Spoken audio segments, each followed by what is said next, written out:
Blog Talk Radio. Live from Washington, D.C., it's Quintessential Listening, Poetry Online Radio. Now, here's your host, Dr. Michael Anthony Ingram.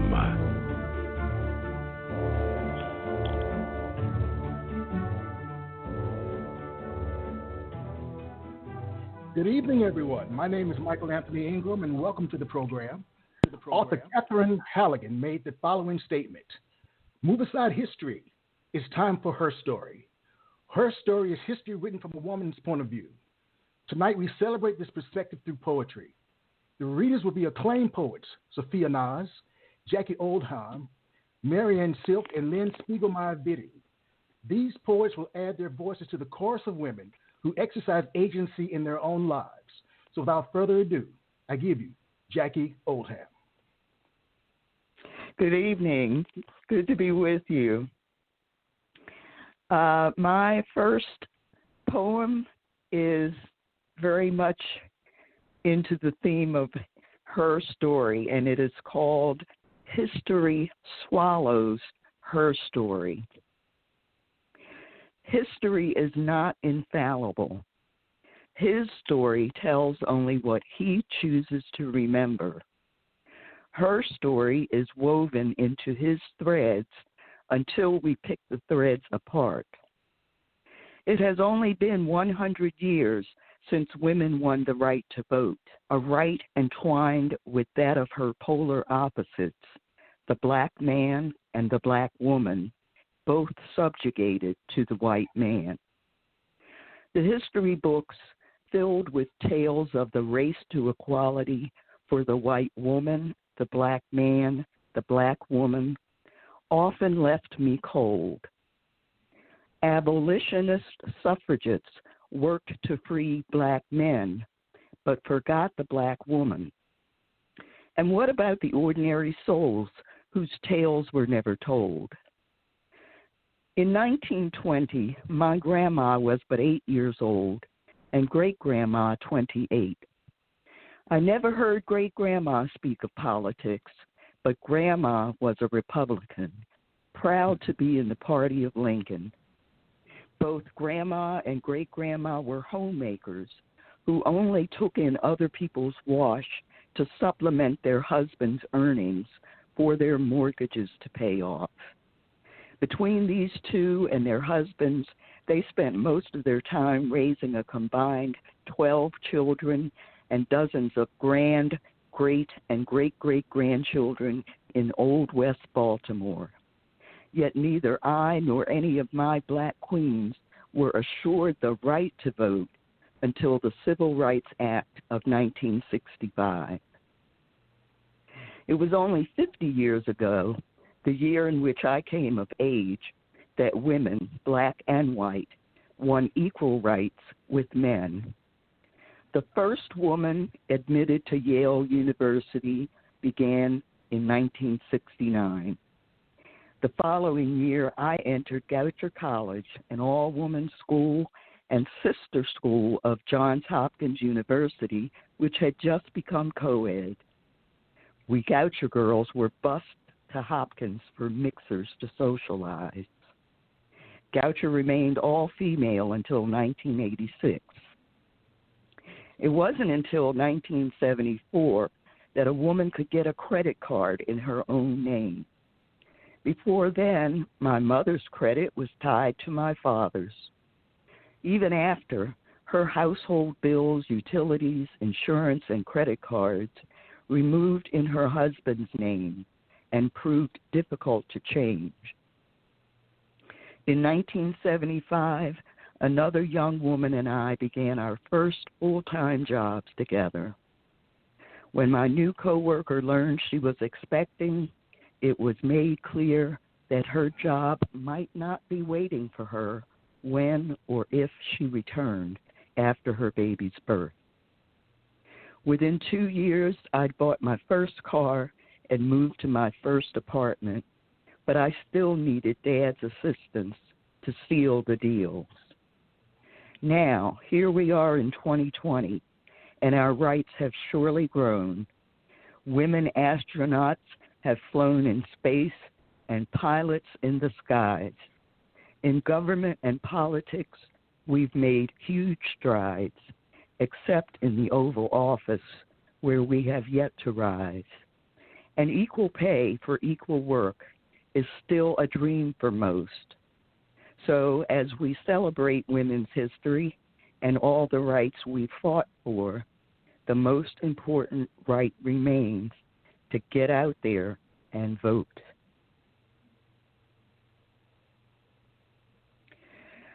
My second poem is entitled Bent But Not Broken. It was inspired by a prompt from a poetry group that I'm a member of. Bent But Not Broken. On the wide mantel of her living room fireplace rested a row of funny, loving, and even musical cards to celebrate her 83rd birthday. On her sunny dining room table sat 3 stunning vases filled with carnations and roses, purple and pink, roses red, and lilies white to honor her. A beacon of light, a giver of love, a woman of grit and grace to all who know her. She was the third of 3 siblings, girl, boy, girl, born in the 1930s, with a surprise 4th sibling, another girl, born in 1948, to a pair of working-class parents with middle-class dreams. She and her older brother grabbed the mantle of those dreams, sailing through the segregated schools of Baltimore, through college, and into married life with partners of their ilk. Her brother, a post-college military man, introduced her to her future husband, with whom he'd attended officer training school. She, a history major, began a career as a social worker, spreading compassion and knowledge to all she encountered, black or white, clients and coworkers alike, in a voice always calm, always measured, always strong. When the children came along, she and her husband taught them well in a tasteful and loving suburban home. And when the children took flight, she returned to school, earning a master's and resuming her career. Her children's successes and failures, her own and her husband's illnesses, she bore without pity. They were simply side roads on their journey through life. A life filled with family trips across the country, and in the golden years, traveling the globe with her perfect mate, until he died, buried with honors in Arlington Cemetery. This loss, too, she bore without pity, but with an ocean of tears, most of them shed in private. Months later, her daughter survived a serious crash on a country road, only to be diagnosed with renal cancer. Her son, once lost to addiction, had recovered in time to serve proudly as man of the family. Now she sat at the dining table, surrounded by her surviving family, who love her most, her youngest sister, her daughter and son, her oldest niece, her youngest nephew. She beamed, smiling, head curiously bent forward toward her chest by wry neck torticollis of recent onset, and gave thanks in a voice no longer strong and sure, but the quavering voice of an elderly lady. My last poem is titled Life After Death, Love Never Dies, and it is in tribute to my mother, who passed away in 2018. It has been 6 months to the day since my mother, Dorothy Ann, passed away. I still mourn her passing deeply, yet every single day she's left miracles for me to behold in her memory. The flowering plant given to me by a friend a day after her passing still blooms, though it sits on my drafty kitchen window ledge. All summer long and even well into fall, my roses flowered, proud and tall, though scraggly compared to Mom's lush bushes, which we bought and planted together 2 years ago. And 2 small white butterflies, named Ma for Madam and Pa Butterfly, appeared daily all summer long, both at Mom's house and mine, sometimes actually flying close to me. Gradually, I became aware of Mom's greatest gift to me, the freedom to be. Days and weeks of unbearable empty sadness gave way to opportunities unimagined, newfound friendships, and renewed, deepening old ones. My voice, once tentative, began to take on an urgent confidence, born of all the wisdom Mom bestowed on me. My poems, once written for myself alone, I read aloud, in public. The stories of my life, impossible without Mom's presence, began to be heard. And the love she poured into me now flows through and out of me toward others. I greet my neighbors with a smile and hugs, and we talk a while. I go out with friends and family for parties, movies, and civic engagement, and I raise my voice, laugh, argue, and sometimes even lead. All thanks to you, Dorothy Ann. Thank you for giving me permission to fly. Thank you. Thank you, Jackie. I'd like to bring in your colleagues at this time for comments. Well, comments from this is Lynne. Yeah, this is Lynne Viti. Mm-hmm.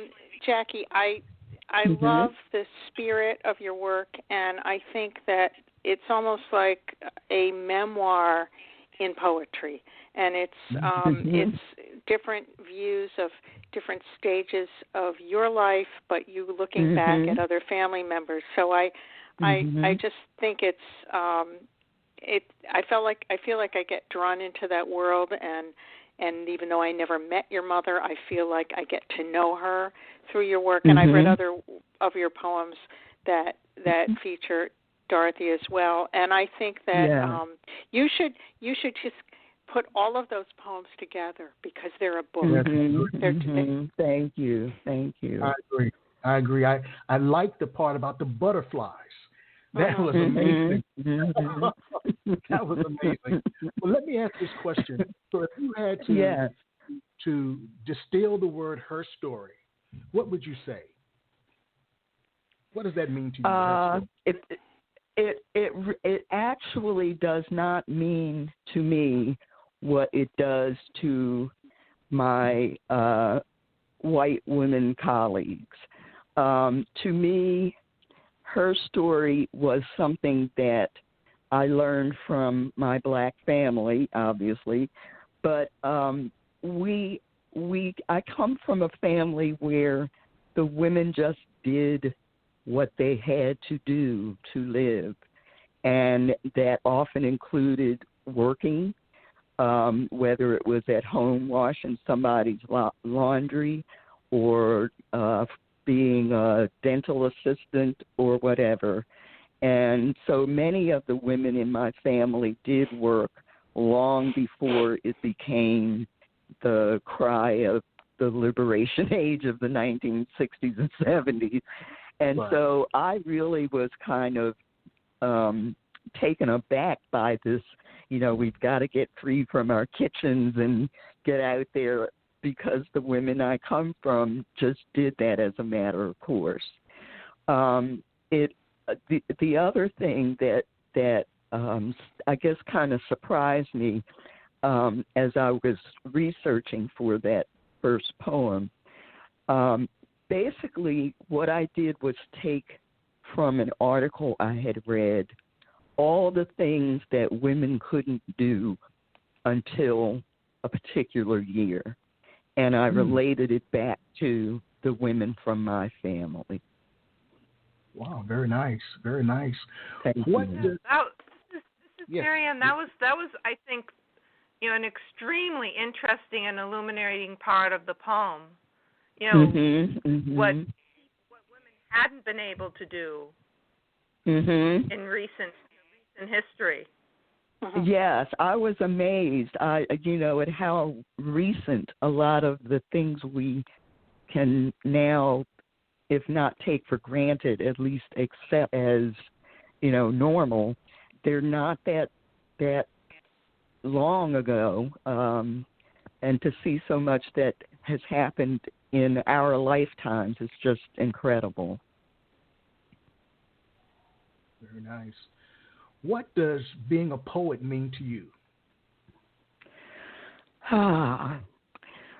Being a poet to me is probably the best way to tell the stories of my life in a way that can engage people and put my life in a larger perspective. All of my writing, even my essay writing, goes to that point that by looking at things through my lens, I hope to give a picture of the larger human condition, the things that we can all relate to. Wow. Very nice. I want to thank you again, Jackie, for sharing your work. Thank you for having me. Thank you for having me. Thank you so much. I'd like to turn the program over now to Marianne Szlyk. Hi, Michael. Hello. Hi. Jackie is a hard person to follow, and I'm going to take the poems in a different direction. Instead of writing about my family, although I will have a poem that I mention my mother in, I'd like to mention a woman I knew when I was working in New York, and I found out I haven't really kept touch with, we're Facebook friends, but that's it. It turns out she went back to school to become a nurse at 50 whatever. And, this is the poem that came of it, and actually she's in New York. And at that time when I wrote the poem, New York was the hot spot, in which the singer becomes a nurse. White coat thrown over a jade polyester dress. The singer graduates from nursing school. She stands with a friend, a woman from the Gambia, the classmate she sang hymns with at a blind man's bedside. The singer's smile is fixed, the way it was when we worked together, when we sat at desks, answered phones, pounded out memos on the last typewriters, when we blow-dried our pixie cuts, ironed our blouses, dabbed clear polish on the runs in our stockings. I wonder if she knew what she was getting into, working at the center of this pandemic, in the Bronx, where suiting up means reusing masks and gowns, wearing plastic shields and garbage bags, laundering latex gloves. Elsewhere in the city, doctors in private practice die from the virus. Workers who hand out the masks, who hand out the trays, die from the virus. Maybe this is the wonder. The singer gets up before dawn and comes home in the dark, climbing 4 flights of stairs as if she were still Sister Blanche, the nobleman's daughter who ascends to the scaffold, bareheaded, wearing white, in the last scene of the dialogue of the Carmelites. This time, the singer finds her way to her upright piano to sing again. Okay. And I think maybe I'll read another coronavirus poem. I'm going to read, I think maybe if I have time, 4 poems at this. Yes. This poem is At the Museum of Dictionaries Restored, it's about one of the people we lost to the coronavirus.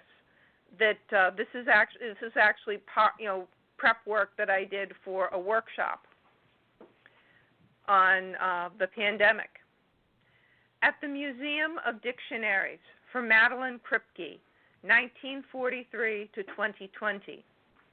Letters clump and crackle, come apart, and dance in humid afternoon air. Vowels, consonants, accents, umlauts bind together, keep out yellowing sun. The flute from the hidden radio threads the path from room to room. The small woman with a flashlight follows, pauses at each curious book. Words dazzle and twirl on each page, some as large as the kitchen counter, other as small as a doll saucer, perched on the guide's pink fingernails. One red evening, the guide runs out of time. While clouds outside heap up like dust, letters catch in her throat. Now there are no words in any language for woman or book or breath.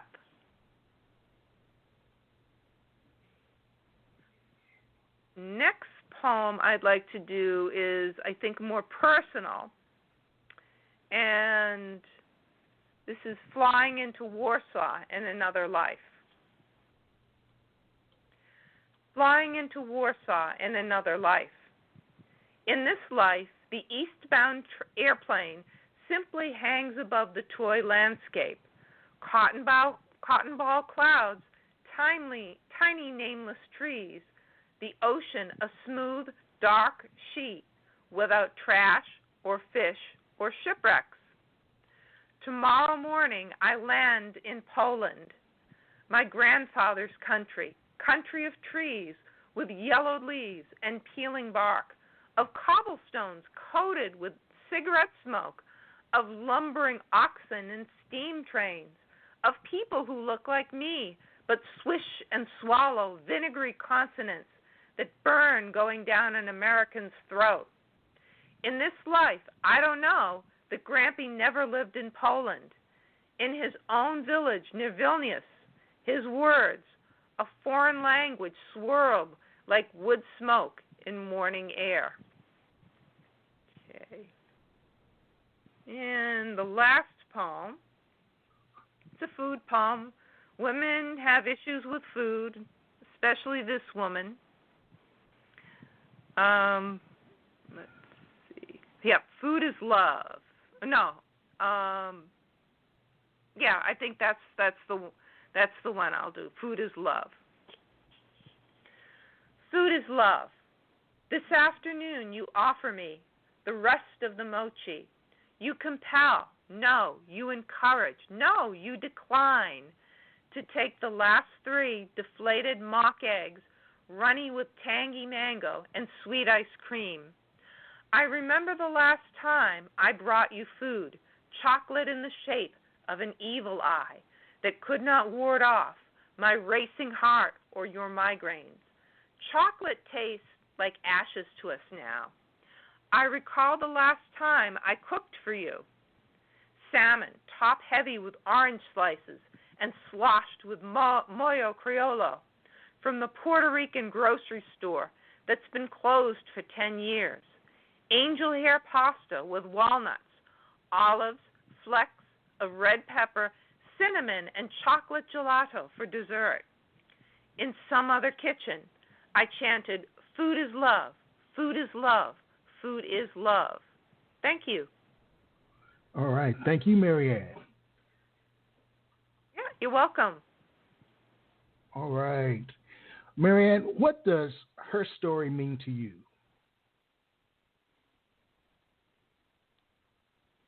What does her story mean to you? It means to me history from a woman's perspective instead of necessarily, talking about countries going to war with each other or, elections. Probably more, like what Jackie was saying, when women could do certain things. Also, how history affects women and their families. Comments from your colleagues, from your fellow poets, about what you heard from Marianne. Well, this is Lynne. I was particularly interested in the poem about the singer who became a nurse and then ends up working in the Bronx when New York was really having what Governor Cuomo kept referring to as the apex of cases. And I just, it's interesting because you see pictures of nurses and doctors and EMTs and we know that everybody claps for them at the same time at night and makes noise in New York and thanks them. But you don't always think of what their lives were like before they became medical professionals. And I thought that was, and the image of the turquoise or green polyester dress with the white coat over it was just jarring and wonderful. I loved it. Thank you. I agree. This is Jackie, and I agree. The other thing that I took from that poem was just the mere fact that a singer who becomes a nurse and is actually a survivor, whereas some of her colleagues are not. Singing certainly does strengthen your lungs and everything else, and so just that kind of juxtaposition of using her voice and then going to care for others stood out for me. Your other poems were also wonderful. I especially liked the poem about the trip to Poland. Lines like the vinegary consonants and the wood smoke and morning air. Just the imagery of the places that you were flying over. It was just exquisite to me. And, of course, everyone loves food.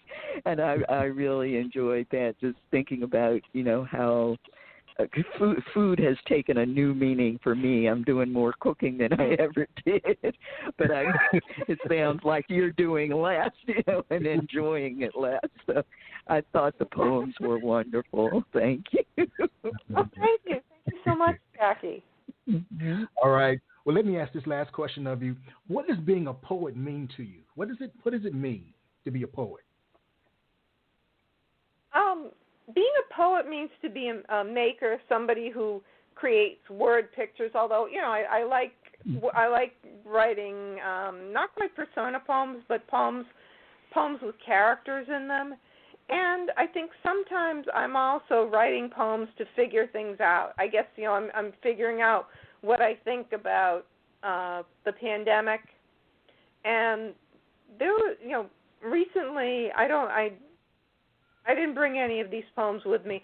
There were a couple poems that basically I was writing them to figure out what I thought about a situation. Mm-hmm. Mm-hmm. All right. Yeah. Well, I'd like to thank you for sharing your work, and hopefully you'll have others to share. But thank you very, very much. Thanks. All right. I'd like to turn the program over now. I'm going to go off. Okay. All right. I'd like to turn the program over now to Sophia Naz. Thank you, Michael. Wonderful. And it was wonderful to hear all such beautiful poetry with such rich imagery. I'm sorry, I was desperately trying to get through, and I was just getting a busy signal, so I wasn't able to comment, but I'd like to say just wonderful. It's been a pleasure being part of this program and listening to all of you. So I just wanted to put that there. Hi, everyone. Hello. I am thrilled to be part of this program, to be part of Her Story. And I thought I'd begin with a very personal poem because I think that so much of Her Story is not written in books and in canon, but on women's bodies.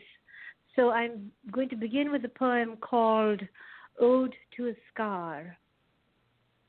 Ode to a Scar. Lonely signpost, most days I turn away from you, avert my gaze. Who wants to dwell on unloveliness, Dever? Yet there is an undertow in the welting, the warp and weft that knits, written on the body, its poundage, betrayed calligraphy of missive missile. Sacred scar, I want it to interpret you like a dream, leisurely, like one would enwind a gauze-wrapped heirloom, interrupted flesh. But you became a cheeky meteor, shooting scar, firing fusillades of synapses. Now, geography, history, and memory burn within your crossbones. Scar, on the surface, you recede to a whisper. It is only in the unseen caverns of my cheek that you howl like a wolf at the many moons of my teeth. So my next poem is called Pecking Order. Your ears ripened early in the glare of the clucking, reminded constantly that merely being alive was no less than a miracle, because 1400 years ago you would have been buried alive. And how is that different from this, you wanted to blurt, but held your tongue, bitten and hidden like everything else? It is always and only them, because they rule the roost. Your father and brother and gangly male cousins and their Adam-appled friends, allowed to express their hungers.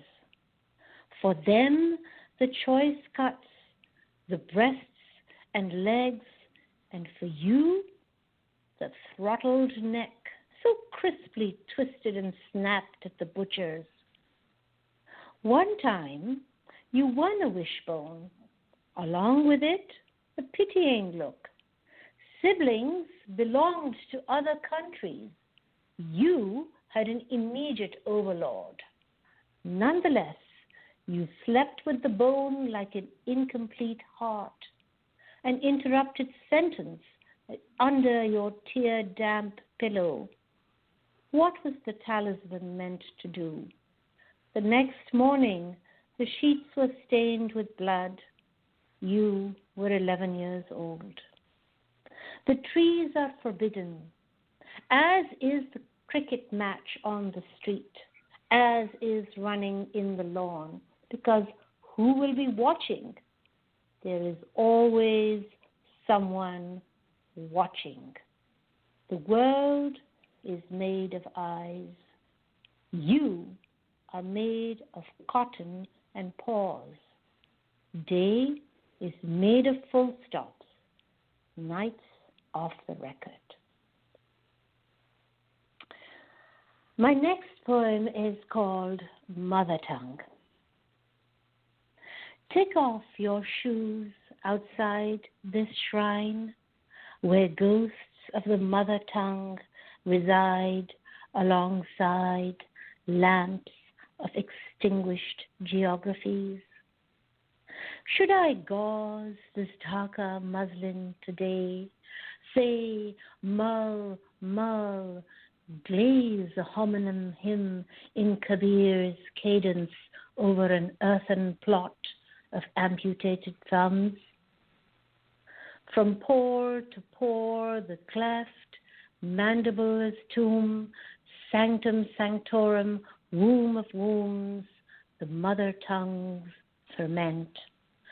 Matryoshka dolls, each within another, mother, grandmother, great-grandmother, till the last pod, God embedded seed syllable wails. Ma, mother of memory, heal me, unmake my prosaic days of bricks, troll boots, malware, endless fishes. Click by click the dick pics box me in, anarchally, sentenced to Snark Alley by that blind emperor autocorrect. The walls are closing in, transfixed on a selfie stick. Mother of memory, Ma, reveal me a heaving loom, the greater grid, buried in these lines. Electrify 1,000-fold suns in the mouths of every silence.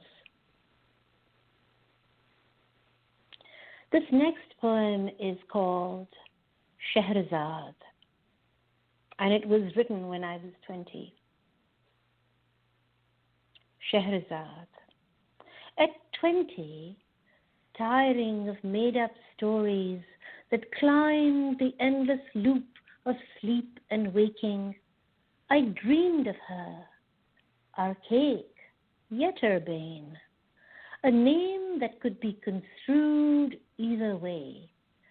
Scheherazade, she who set the city free. Like so many birds uncaged, daughters of daughters streaming in spinnerets of every ilk. Or was she, Scheherazade, a city-bound heart's hammered words, trying to pry open the padlocked arms of sky? Well, I tell you now, I have swallowed both meanings, that minaret sword, that fruited sun, an inverted dome, a weeping onion, shedding all my skins, one by silent one.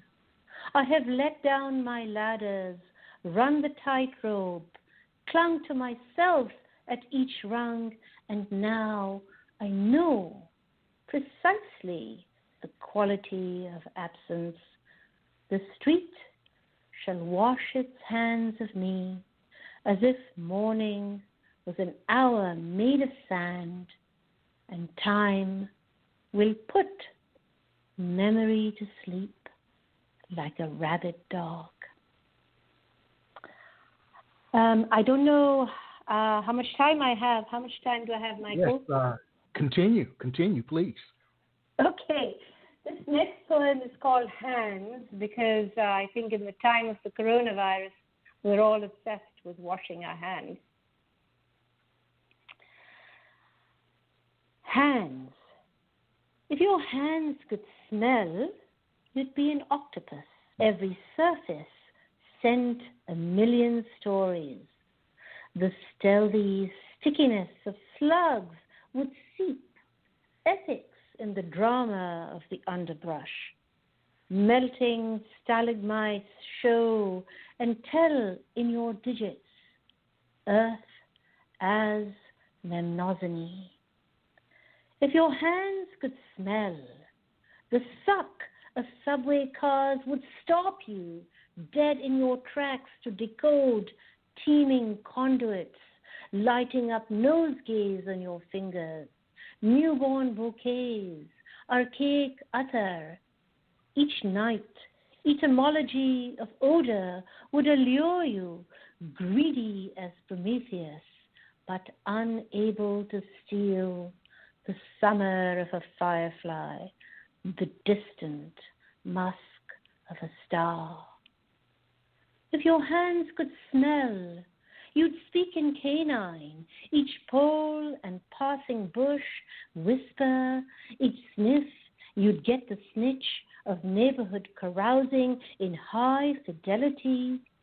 until weary of invisible graffiti scroll of metropolis unfolding in endless olfactory braille, you'd head for the woods, hoping trees were not such talkers, or at least would shoot the breeze between sentences. How long did you walk? It's hard to tell, but when you fell, palms down, cupped hollow as a flute upon the ground, you understood how the void makes music possible. And history had it wrong. It was not earth who bore witness. It was your hands all along. This next poem, if I have time for another poem. Yes, you do.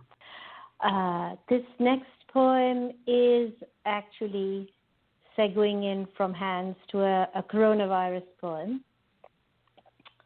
This is called Count. The alphabet soldiers many times its weight. No way to outfox whole ant, black on back, up against the wall, scroll on despite bites, drip feeding toll. Vault, the bereft keep count. Multiplication divides, red flags blue and white falling down. Pirates bear jagged crowns. Say, can you see this means to dawn pinnacle, golf success, go viral. There's another poem that I want to read, which of course is something I've read before, but I think it bears repeating. I've written this in 2016 when we were in a different election year, and it's called The United States of Amnesia. The United States of Amnesia. Welcome to the United States of Amnesia, where the average attention span is an albatross around the neck of history, drowning in largesse of half-caste mocha frappuccino. At every other corner, 9/10 of teeth submerge in this melting pot, Super Bowl of guillotined Halloween, cropped and photoshopped to the death, and the bell crows a clockwork orange. Clone and minions man the phone, ringing off the hook like an armless pirate with his peddling finger on the Twitter, out to abduct you, only lonely immigrant child, America. This illegal election year, unlike any other in living erasure. Welcome to the dystopian states of amnesia, to the gloom of the homeless underpasses, to the panhandling flutes drowned out in the tropics of the nocturnal subterranean. Washed up on your shores like a bottle with a pent-up ocean in my bladder. Memory is the only currency I hold. The infected blankets up to the light. I know the smell of genocide. I have watched women shamed as witches, watched them fall like dominoes on a Salem moon. I have met Sally Hemings and the strange fruit of your history, America. I have fallen in your uncivil war of 1,001 episodes. This beast you thought you tamed, he prowls the profiled night wearing a police uniform. Beneath your bipolar indifference, a glacial, racial ice age is dying. Unseen below decks, in red bullet points, in blue moans, while a white, white sea sails on.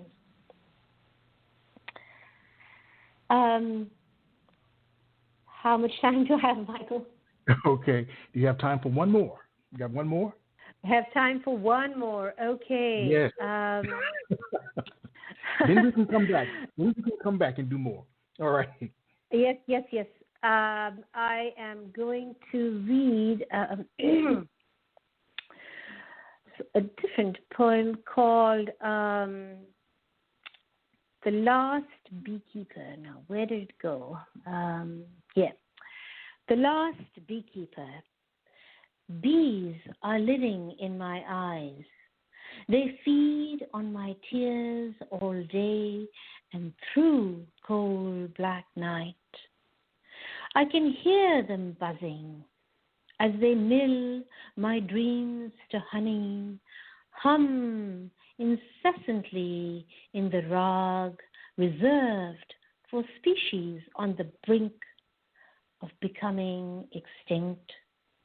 I blink the bleak milk back, lachrymose to the core at the thought of being this ocular cave hole, last recourse of Apis mellifera as a dying planet, toxic from sweltering belly to melting pores, runs the last lap in its course. Thank you. Thank you. Let me ask you a question. What does her story mean to you? I think her story means disassembling a lot of the stereotypes and interrupting the hierarchy that we've received. Mm-hmm. That we've all, women painters, women artists, women writers, they're all subject to so much erasure. And it's very personal for me, actually, because I recently, I wrote my mother's biography, and she had a horrendous first marriage, and subsequently, all traces of her first marriage were erased from the family history, and I knew I had to write it, and it's been a very personal journey for me to write my mother's biography. And I actually my author name, it's my middle name, and it was given to me by my mother, whose name was Shahnaz, and she broke a piece of her own name and gave it to me as my middle name. And from then on, after her death, I realized that I wanted to use this as my author name, and I've given up using both my husband's name or my father's name. And I think these are small, symbolic, but very important steps that women can do to reclaim their space. We need to take up space. Her story means taking up space, because we have just been pushed aside too long. All right. I'd like to bring in your fellow colleagues for their comments. Wow. This is Lynne. There was just so much rich language in your work, and you read so beautifully. Most of the poems, I wish I could hear them again, because the images were just so striking. And as soon as I kind of got my head around one, another one came along, and I thought, I need to hear this again. Thank you so much. I love the one where you said, I don't remember the line exactly, the world is full of eyes. I mean, it was so riveting. So thank you so much. Thank you so much. I really enjoyed your work too. Your images are also beautiful. Very, very dense and gorgeous. Thank you so much. Other comments? Yes, this is Jackie.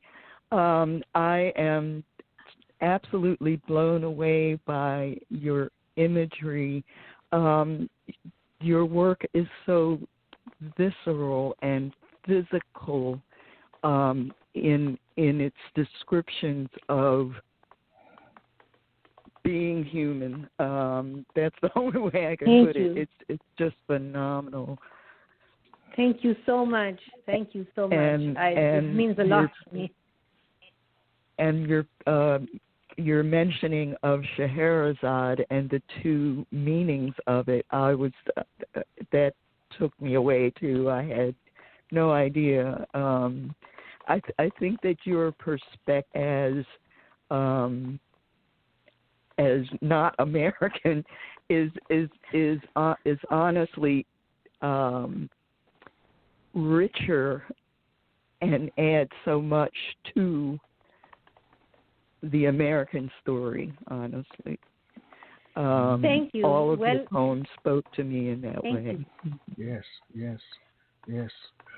What does being a poet mean to you, Sophia?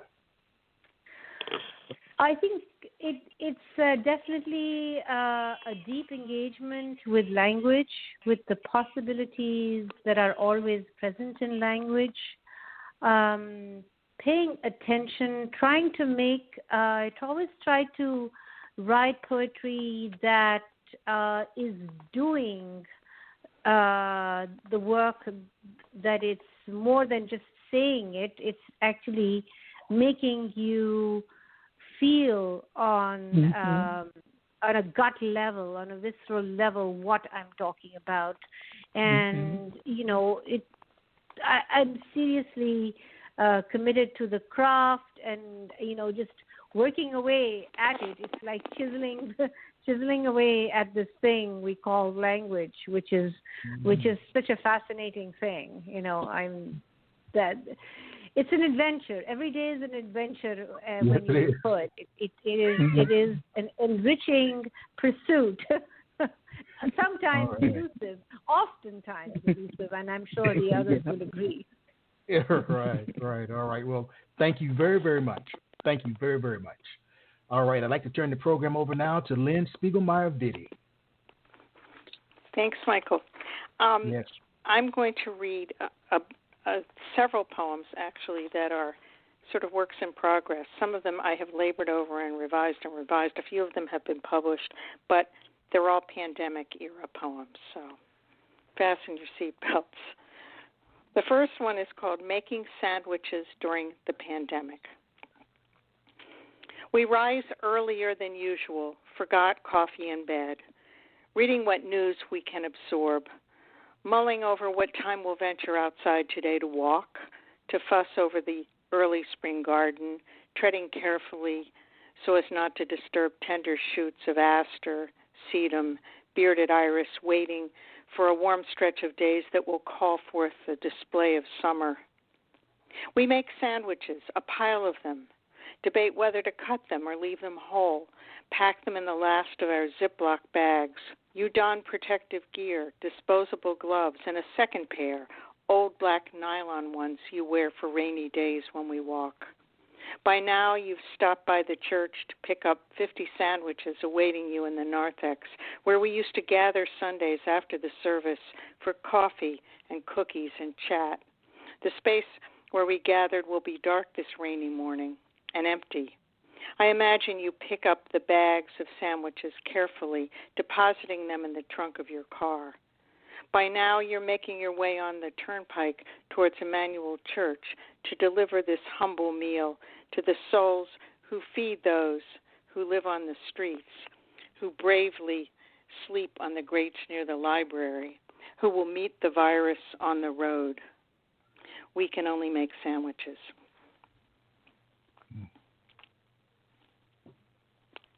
The next poem. Seem to be a lot of food poems here, but here we go. In praise of pasta alla norma. Infused with minced anchovies and eggplant, married to tomatoes and good olive oil, the rust-colored sauce reminds us of Sicily. Our walks up the mountains and hills, from Enna to Cefalù, on ancient drove roads in the heat, through villages where only the old have stayed, where the locals offered to sell us empty houses for a pittance if we'd only pay the back taxes and fix the place up. Twice our hostess says, almost as an apology, it's a vegetarian meal tonight. No need. The short tubes of pasta enrobed in salsa, ricotta salting the dish beyond what we normally permit. Smell of earth and sun. Fresh baked crusty bread, a salad, and pasta alla norma. Tonight, we soften the lines of our self-imposed quarantine. We're transported back to Catania when we emerge from the airport terminal into the warm night, looking to fill our bellies, our souls, with food for a king composed like an aria from stuff of the ancient Sicilian earth. I have to say that was the last time my spouse and I had dinner with other people in their homes. So that was March 8th. Wow. Walking at Hale Reservation. I should preface this by saying that I live in New England, and that pretty much tells you what you need to know. The road rises before us, a winding asphalt path through woods, trailheads behind stone walls, traces of colonial farmhouses and work roads where ox carts drag granite from Boston and beyond. Did the ghosts of those who worked this land suffer smallpox, think of themselves as sinners in the hands of an angry God, believe they were not among the elect? Or were they stoic, philosophical? Families with their dogs, pairs of adults, runners walk ahead or pass us going the opposite way. In the strong sunlight, we shed our gloves, tie our puffy jackets around our waists, look for messages of spring, trees budding, a spot of new green emerging from leaf beds. These signs are scant. The season holds back, but we crave any hint to reassure us something better's on the way. After that first week of shutting ourselves up in the house, we already miss what we used to complain about, jobs grudgingly performed or obligations we had to meet. We turn the last corner, arrive at the parking lot, climb into the car, sanitize our hands, a secular ritual as close to sacred as we have in these strange days. Got a couple sonnets here. Let's see, I'll get them in order. Sonnets in Quarantine, number 1. How many stamps are required for an oversized letter? How many stones must I dislodge from the ground before I have enough for a border wall? Not to keep others out, but to define limits of this long-neglected garden, a way to shape and tame nature for an hour, forget the crown-shaped virus moving from across the world to this spot, looking for a home, just like these Siberian irises, the evening primrose, the wood anemone, all the stuff that goes where it desires won't bend to my direction, even as I arm myself with industrial vinegar, spray the stubborn growth, then indoors wash my hands, send the virus down the drain. Sonnet in Quarantine, number 2. We want to think everything is right, will evolve, that our lives will return to the old ones we led, though we know that's a pipe dream. We watch the spring rains and sun raise up the daylilies. The nasturtium seeds we lodged in the new garden sprout. The yard is every shade of green. Leaves profuse, pollen from oaks and pine trees fills our noses. We complain, laughing as we always have, sneezing, finding the yellow dust on our clothes, windowsills. We try for normalcy, dinner at the same time, mail call. But we can't shake the knowledge in our hearts that something has gone terribly wrong. We are rudderless, leaderless, at the helm a blowhard who smiles and is a villain. I was glad Sophia had a little political thing in her poems. Made me feel a little bit more relaxed about that one. Sure. This one is called Strawberry Fields Forever. 5 middle-aged women tucked tight in a booth on the Upper West Side at the Greek diner. We ordered the breakfast specials and coffee, refills on coffee. Our bodies were close. We devoured popovers from the common plate, tasted one another's food in a communion of sisterhood, threw 20s on the table, over-tipped because we'd all waited tables in our youth. Now we zoom about what we most miss. Being touched, says one. Kissing my grandson, says another. AA meetings in a church basement, black coffee, slipping out for smokes or air at the 5-minute break. We ask, will we ever dine again, sitting close, touch each other gently on wrist or forearm to make a point? Will we ever link arms again as we walk down Broadway, freed from our screens and layers of confinement? Will we someday sit maskless again, so near the stage we can see the actors spit? Got a couple more, Michael. Do I have time? Yes, please. Please, yes. I'm going to read one pre-COVID poem, and then I'm going to read part of an old poem that's quite a long poem, and I wouldn't inflict it on you at this point because it's a 4-page poem, but I'll just read a section of it near the end. This poem is not that one. It's called Lenten Moonrise. So here it is. This was written in very early February of this year. Like the infant who has confused night and day, I've swapped night for day. Like the baby napping hours in a sunny bassinet, ready to kick and bat at crib toys all night, I prowl around the house, coughing so hard I strain the muscles in my neck.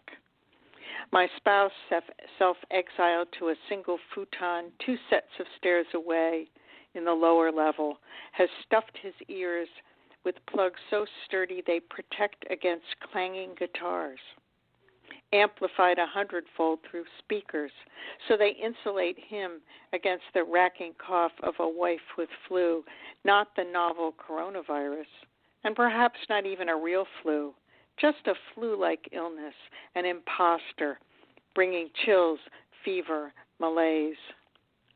Sleep, rest under an automatic blanket set to high, is the only cure, and tea, water, juice, broth, all of which tastes finest in the wee hours. It's an unfamiliar landscape devoid of house lights. I look out the kitchen windows to the home whose backyard abuts ours. The moon is just past full, barely waning. I look for animals in the yard, the ones who do their work at night, deer who gnaw on the yews, stripping them of needles, or who browse the trunks of firs with their antlers, or the hawk that we sometimes see in summer and fall, mornings when the garden is profuse with green and purple blooms, not like now when all is sere, brown to bleached out stalks of nearly white, oak leaves that stack themselves against the side of a low deck or between large stepping stones to the lawn, pale green brown blades like old carpet ready to be rolled up for the trash. On this Valentine's Day of flu, I miss the moonrise, but well after midnight I watch it in the yard. I tiptoe so as not to awaken our cat who roams the basement all night looking out the window over the washing machine, or watching for intruders, centipedes, stink bugs, the occasional mouse to dispatch. I click on the electric kettle, brew another cup of tea, dose it with honey, squeeze a lemon wedge in, carry the mug back to bed. I read till sleep returns. Tomorrow I'll collect the tissues I've flung to the floor all night and the cough drop wrappers. The moon shines silver through the bedroom window. I fight the urge to switch on television. I embrace the boredom, make my peace with it, soothed by the moon's beams falling across the quilt. Tomorrow the moon will set.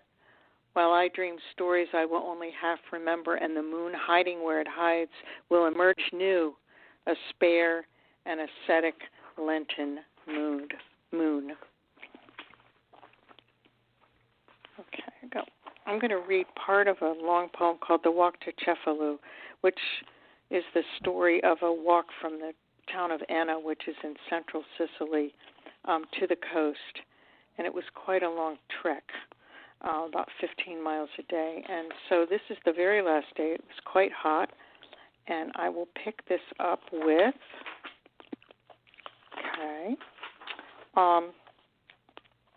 okay. We're walking towards the town of Cefalù, which is right on the coast, on the Tyrrhenian Sea. The road disappeared. We walked a path, overgrown, wild, the path so narrow we trampled the flowers. Tall grasses ambitious to take over the narrow path entirely. My legs complain. I thought, how nice to unlace and discard my boots, pull off my socks, put my feet in the Tyrrhenian Sea. That was hours away. We walked on, reached the point where we could see Cefalù, red roofs and cream-colored houses, thin ribbons of streets leading down to a white beach, and the sea, Mediterranean blue, like the crayon in the Crayola box. We were sweating now. It was after 4. The heat still rose from those hills of wildflowers and tall grasses. My left instep tweaked. I walked on, trying to keep up. Ahead, single file. I went into a sort of trance state, looked down to be sure I was walking where I should be, but no longer thought about my feet, the heat, the sweat, moving from forehead to chin. We descended the grassy hill and reached pavement. Another 45 minutes, our leader said, though Cefalù and the beach were so far. I hardly believed him. We were on a street of beach houses, backyards, fences, signs, terreno in vendita. Just when the day was so hot, the sea so distant that I nearly gave up, we came upon a cherry tree, the fruit heavy on low branches. We picked them by the handful, ate them down, juice running down our faces, passed the fruits around, came back for more, swigged the last water from our battered plastic bottles. One more hill, then we started our final descent. How long it took for those with bruised black toes, blisters, twisted ankles to finish the trek. But I can tell you this, the waters of the Tyrrhenian Sea were the finest I've ever stepped into. I rolled my pants up, tread carefully around the slick rocks, pushed my feet into wet sand. Martina stuck bottles of Prosecco into the water to keep them cool till all of us gathered on the sand. I cupped my hands one at a time and bathed my arms with the blue water, the same sea the Phoenicians, the Normans, the Carthaginians had sailed. The wine fizzed in my mouth. I held out my glass for seconds. Anything after this, a superb dinner, posh hotel, slower pace would pale. More, per favore, I said to Martina, and she refilled my glass to the very brim. That night, we would feast on the frutti di mare at an osteria, delight in the pasta, sea bream, contorni. But for now, we toasted one another to friendship, to Cefalù, and to the perfect, eternal blue Tyrrhenian Sea. That's all I got. The end. All right. As I've asked the others, Lynne, what does her story mean to you? Well, I think poetry is so much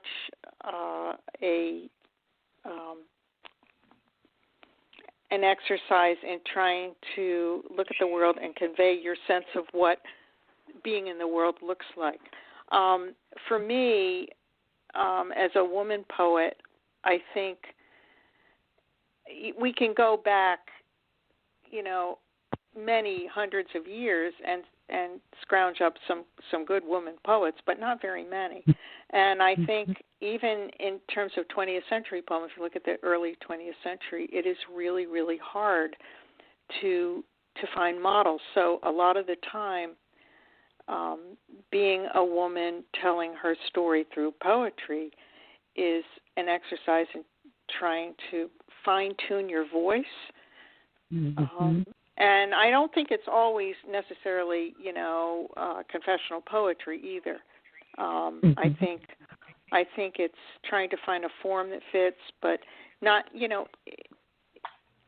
it's kind of like you look at a poet you really love. I love Walt Whitman, and go, yeah, that's great for Walt Whitman. How can I do what he does, but do it through the lens of being female?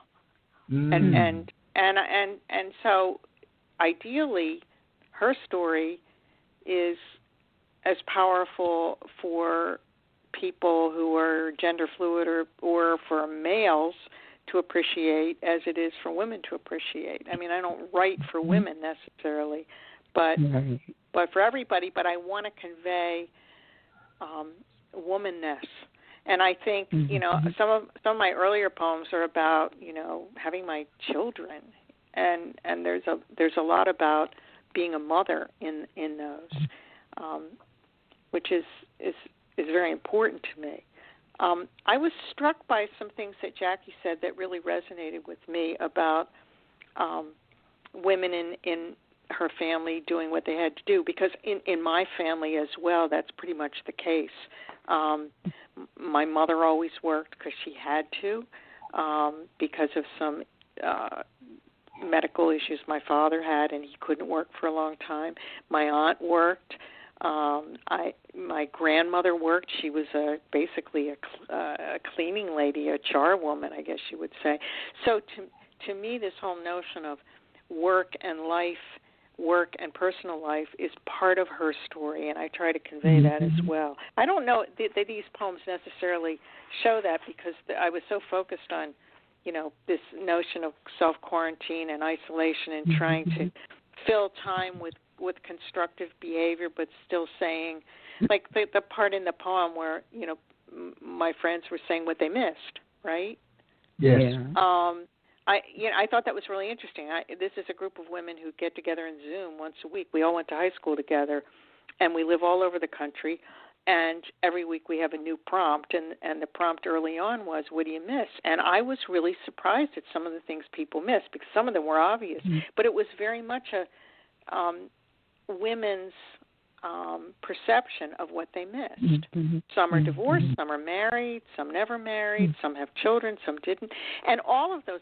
So I think her story is kind of the alternate view. It's like Howard Zinn's People's History of the United States is an alternate view of what we were taught, and I think her story is another view.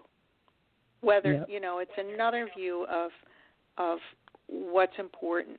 I think right now in this pandemic, I know younger women who have little children at home, 2, 3, 4 years old, 5, and they're trying to work at home remotely, right? Or they're going into work, and what do you do with the child, right? I got to go work because I'm essential.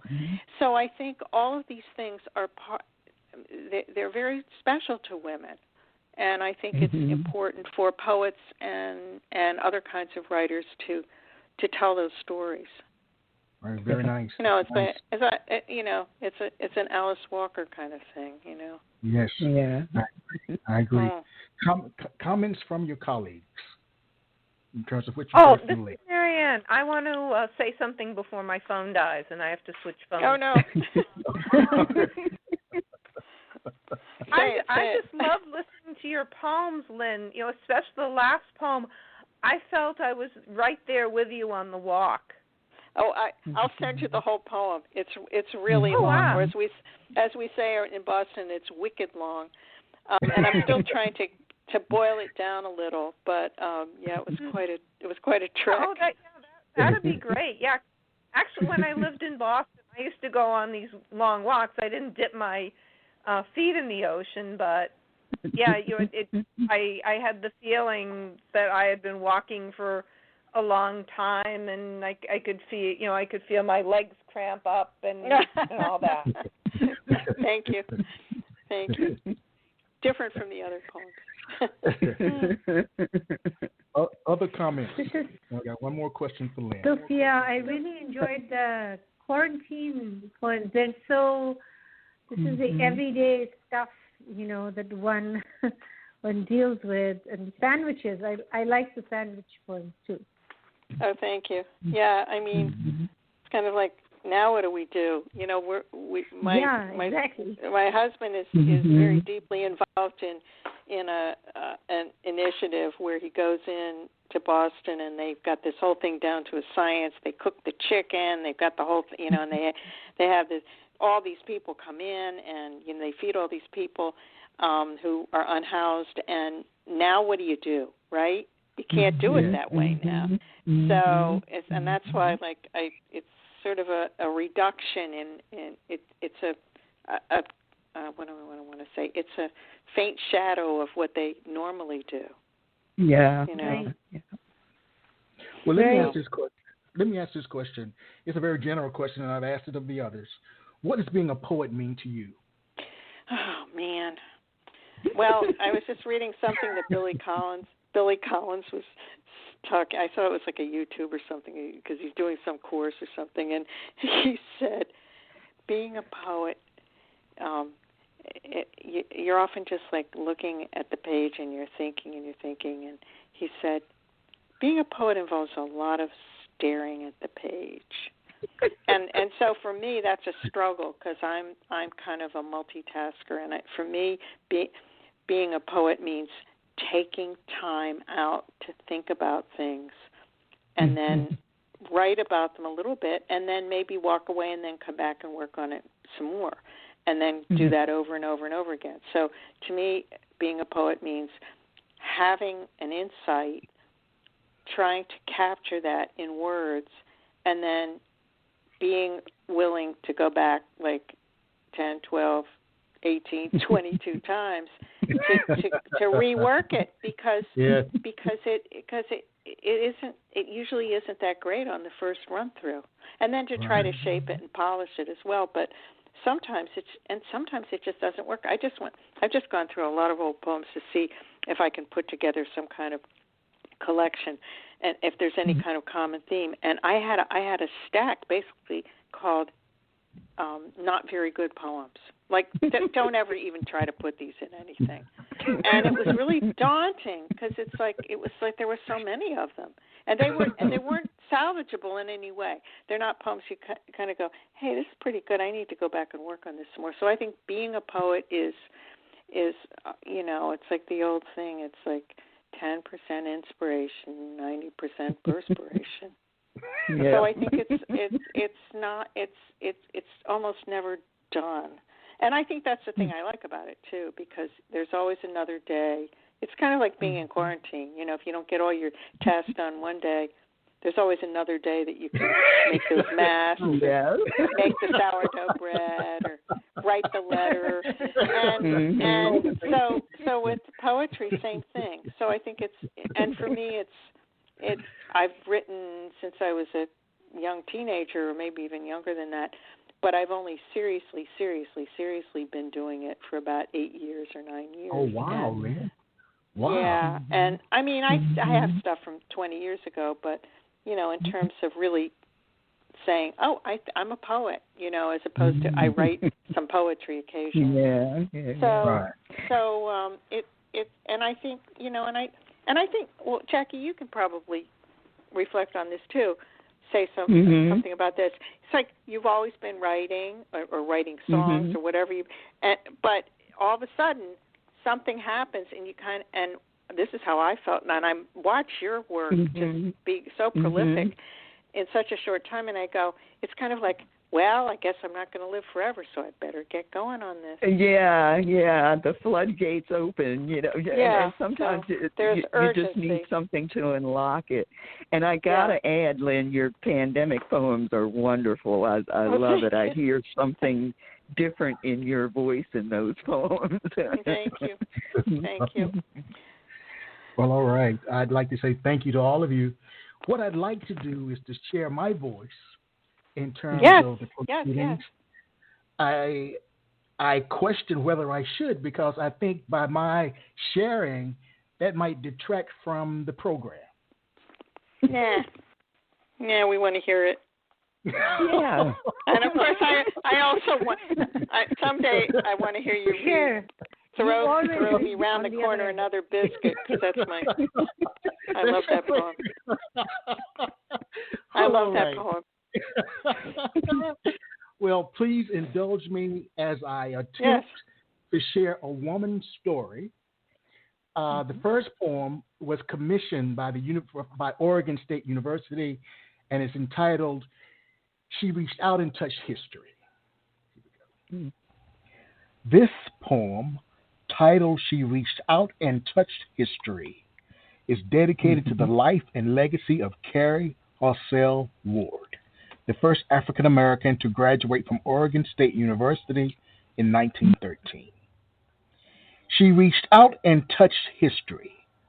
Although many could not imagine that it was her plan, given that she was young, life still developing, gelling as a creation, still being molded and forged in hues of ebony, bronze, and gold. She reached out and touched history, although the fathers of the day refused to believe that she could do so. Given that she was a woman, the right to vote for the mothers of all fathers still percolating, the casings of a woman's world still relegated to the margins of society, despite pleas of social reform from suffragettes and cries of "Ain't I a woman too?" yelled loudly by noble voices who toiled in far distant cotton fields and other disdained places of work. She reached out and touched history, although the academicians of the day could not fathom that it was her plan. She was gifted and had the desire and dedication to educate and uplift those who too sought knowledge, freedom, and power.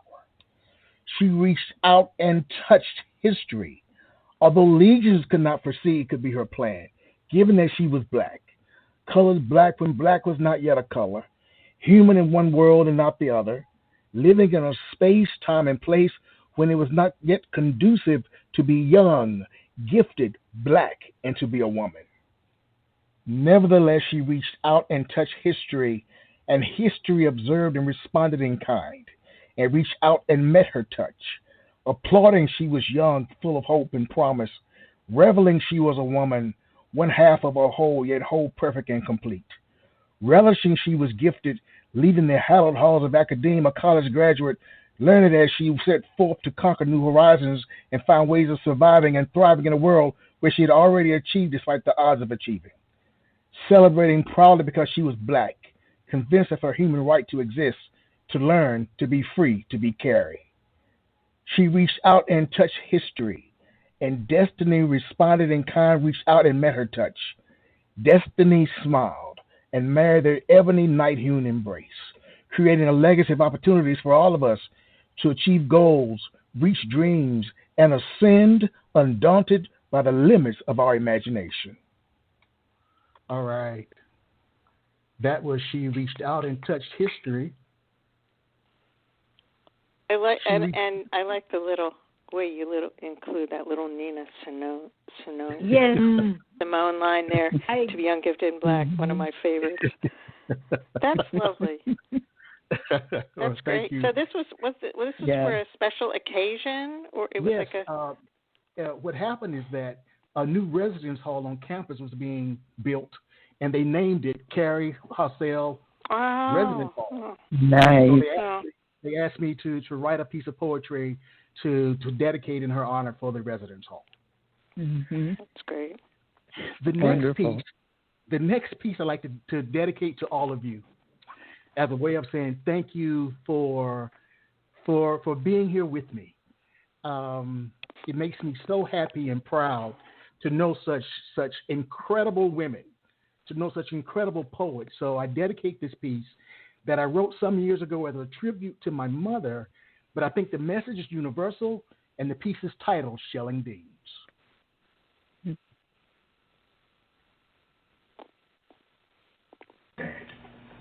When I arrived, my mom asked me to shell some beans for her. But I thought to myself, Mom, I had finished school and everything, thought I was all of that. that I don't shell beans anymore. But I also thought to myself all the times that she had shelled beans for me without question, why couldn't I do the same thing for her?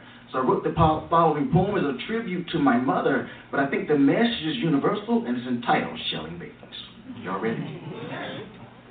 In a small southern town, not too far from the one that you no longer claim, I recently visited my mama. I needed to get away from the maddening crowd, the boastful talking aloud. Now, I am no longer what I once was. I left that back there just because. I needed to see my mama's face. Behold, the originator of a race. You see, in the grand scheme of life, mine was clearly without strife. Had overcome that small-town mentality, embraced big city formality of the giant among men, degreed and all too big to fall. I want to let my mama know, have become all that and more. In the kitchen, there she sat, big, beautiful, black and fat, smiling from ear to ear. Her baby was on too long and he been gone. God's done come, old cousin Essie snickered. You see, some of her boys have been in jail, so jealousy oft-time flickered. Mama, and a loud voice I proclaim, for you, the world I've tamed, I'm bigger than big, bolder than bold. When I walk, my way is paved with silver and gold. So ask me, Mama, about the places I've been and the people I've seen. You need some money. Here's yours. My pockets are filled with green. Come, son, she said, in a voice both nice and sweet. Come sit here at the table and help your mama while she's still able. Child, what a day I've seen. Grab that sack and help shell these beans. Mama, I said, with an incredulous voice, I came back here by choice. I've been out walking with kings and queens. I don't remember anything about shelling beans. You see, shelling beans is for the common man. I gave that up when I left the land. So ask me, Mama, about my plate of riches. You need a new dress. I'll buy you one laid with gold stitches. She looked at me in her wise old way.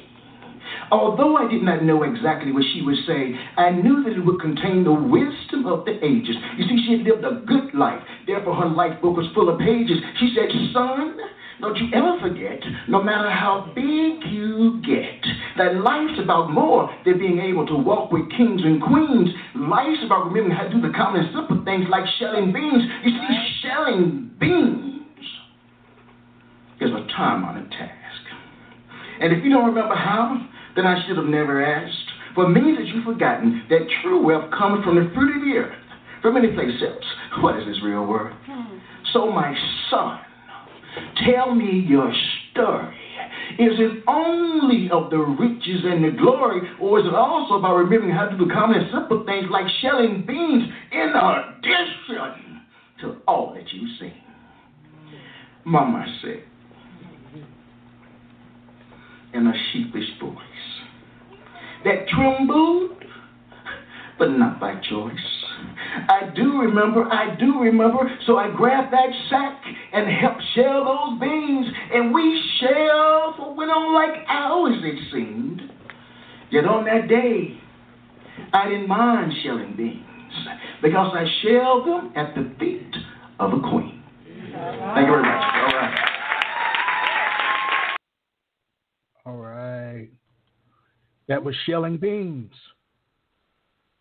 Oh, thank you. Love the energy of that. Yes. It reminds me of Seamus Heaney's poem about peeling the potatoes with his mother. Oh, really? Never closer, yeah. It's just that intimacy between mother and son over this simple domestic task that is so powerful. It's a wonderful poem. Yes, that's exactly. And you do read it beautifully when you've got a live audience there, sir. Yes. Oh, wow. But like I was in church, I heard people going, uh-huh. Yes, uh-huh. Yes, indeed. Well, I am ready to happy. shout myself. I am so happy you all made my night. We've been working on this program for a while. Yeah. Everybody to come back next year for another HERSTORY program. And I want to say to our audience, tune in next week. And one exciting bit of news. in about 6 weeks, I'll celebrate my 100th episode of Quintessential Listening Poetry online radio. Congratulations. That's impressive. So you'll hear more information about that to come. So to everyone, good night, and take care of your people. Be safe out there. All right. Michael, thank you for the opportunity. Good night. Thank you, Michael. Thank you. Wonderful. Thank you very much for the opportunity, Michael. Yes, indeed. Thank you. Thank you. All right. Bye. Thank you. Bye. You have just listened to the Quintessential Listening Poetry Online Radio Podcast with your host, Dr. Michael Anthony Ingram. Subscribe to our podcast on iTunes, Spotify, or Stitcher. And make sure to catch our next episode.